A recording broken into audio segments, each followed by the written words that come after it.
Հայաստանի ֆուտբոլի ազգային հավաքականը FIFA-ի դասակարգման աղյուսակում կրկին նահանջել է եւ զբաղեցնում է 106-րդ հորիզոնականը։ Սա սովորական թիվ չէ, սա մեր պետության վիճակի մասին ախտորոշում է։ Պետություն, որն արդյունավետ կառավարում, հստակ ռազմավարություն եւ ուժեղ ինստիտուտներ չունի, չի կարող ունենալ ոչ հաղթող բանակ, ոչ էլ հաջողակ հավաքական։ Ֆուտբոլը պատահական գոլերի մասին չէ, այն տասնամյակների հետևողական պետական քաղաքականության արդյունք է։ Եթե ուզում ենք արդյունք, պետք է տարիներով ներդրում անել մանկապատանեկան ֆուտբոլի մեջ, մարզադաշտերի, դպրոցների, մարզիչների, մարզական բժշկության մեջ։ Պետք է պետական կայուն աջակցություն, ոչ թե 1-2 PR նախագիծ։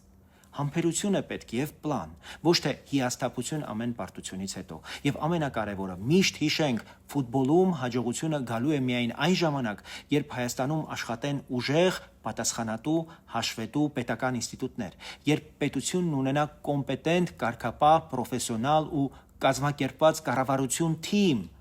ֆուտբոլի հավաքականի թիմի հաղթանակներն էլ երկար սպասեցնել չեն տա դրանից հետո։